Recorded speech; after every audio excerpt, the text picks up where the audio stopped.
नमस्कार जय जगन्नाथ। आज गोटे पवित्र दिन में मोर कुकिंग चैनल को स्टार्ट करने को चाहूँगी। ठाकुर दयारू मोर भावुची जे मुझे आपको बहुत भल भल कुकिंग रेसिपी देवी। तो आज जेहेतु पवित्र रथ यात्रा ताले मु गोटे मिठा आइटम कौन कम करने को गले मिठारू स्टार्ट कराए तेणु मुझे आज गोटे मिठा आइटम तैयारी करी। तो चलतु आम रोसई को जीवा। तो मु मिठारे आपण मालपुआ बनई देखी। चलतु आम मालपुआ तैयारी करिवा।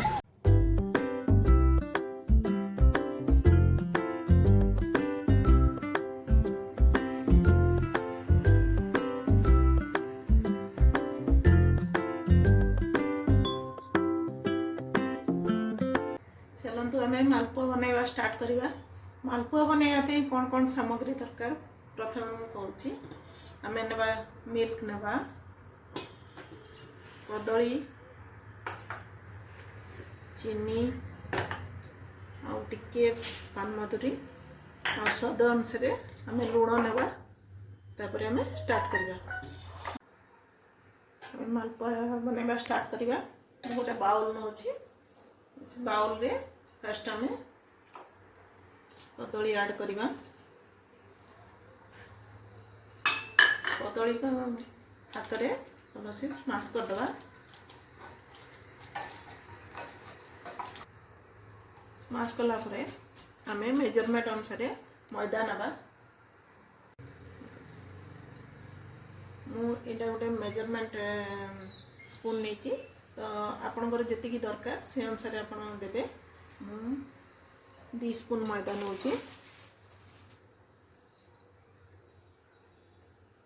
मु 2 स्पून मैदा रे 2टी कदली नहीं।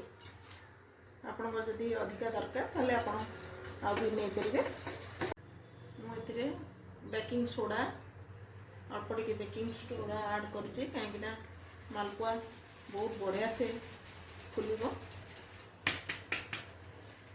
आम ए पानमधुरी ऐड करवा जोटा कि तार फ्लेवरटा बहुत बढ़िया आसे। तो स्वाद अनुसार आम लुण देवा।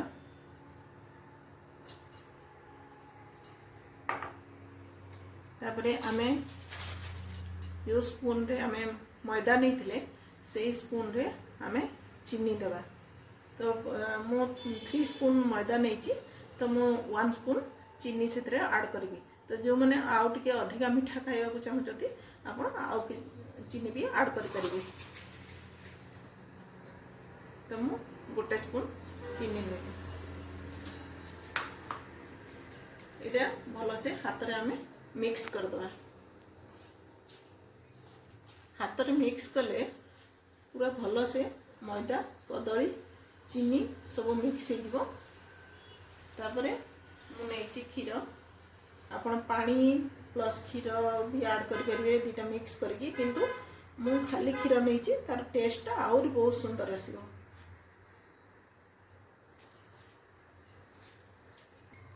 जेतिकी दरकार मुझे दूची।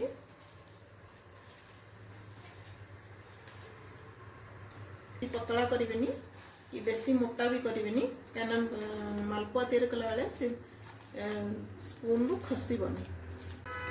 बर्तमान घाड़ा अच्छी तो आम आउ जस्ट क्षीर आउ टिके ऐड करी आउ जस्ट टिके पतला करिया। देखो एमती टिकी देखिए जमती हाथ रू आपण मैदाटा खसुथी ताले बहुत सुंदर मालपुआटा तैयारी हम। बेसी सुखिला हेले खसबनी कि बेसी पानिया हेले भी बहुत तेल टाणिब। तो आम रेडी हो गला। देखो बैटरटा केते सुंदर होइछि। कहना बैटर बनै सरला परे ताकू अध घंटे आपण रखिदेबे। घोड़े की रखिदेला परे बैटरटा फुलिबो आ बहुत सुंदर मालपुआ तैयारी हम। देखो केते सुंदर होइछि। अध घंटे ताकू रेस्ट देली बहुत सुंदर बैटर होइछि। आउ एमती खसुची भी देखो तो बहुत बढ़िया होइछि। तो आम जीवा तेल कड़ाई बसैबा। तेल जिते आप गैस रे बसैबे से देखिए जे तेल बेसी गरम हो न। बेसी तेल जदि गरम हो ताले मालपुआ सिझीबनी भीतर कंचा रहिबो। तेणुक आम कम तेल गरम हो तो से आम मालपुआटा को पकेबा। मालपुआटा जिते छाणीबा सेतेबेले कौन करबा आमे गोटे चटू ता भितरे ऐड करदबा। वर्तमान आमे मालपुआ तैयारी करिबा। तो ये जो चटू देछि चटू टिके गरम ही गले ता ऊपर मालपुआटा ऐड हेले हमरो लागी मनी बहुत सुंदर से उठिबो।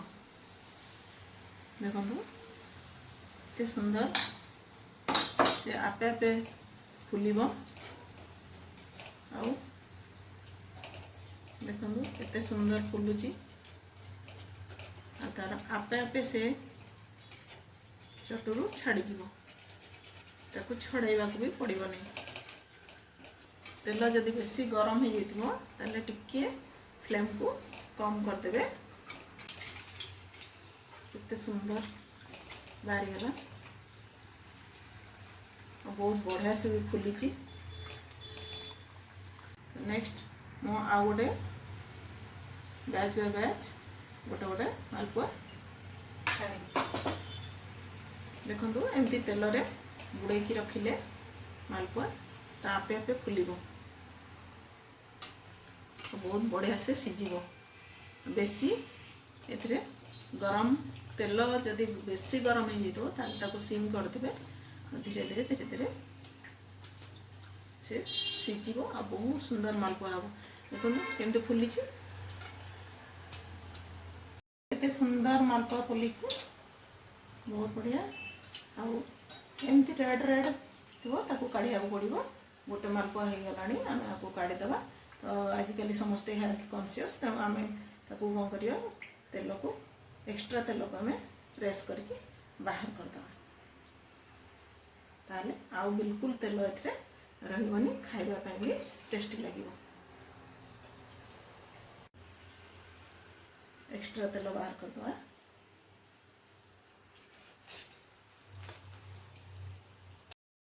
देखो तो हमारा मालपुआ रेडी गला कितने सुंदर है।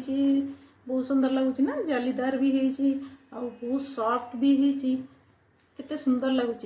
आपन निजे घरे बनै खातु बहुत बढ़िया लगे। आम तो मालपुआ बनीगला तो आपन निजे घरे बनई खातु केमती लगिला मते कमेंट करेंगे। आउ ढेर सारा भल पाइबा देवे। मोर चैनल को सब्सक्राइब करेंगे। रही जय जगन्नाथ।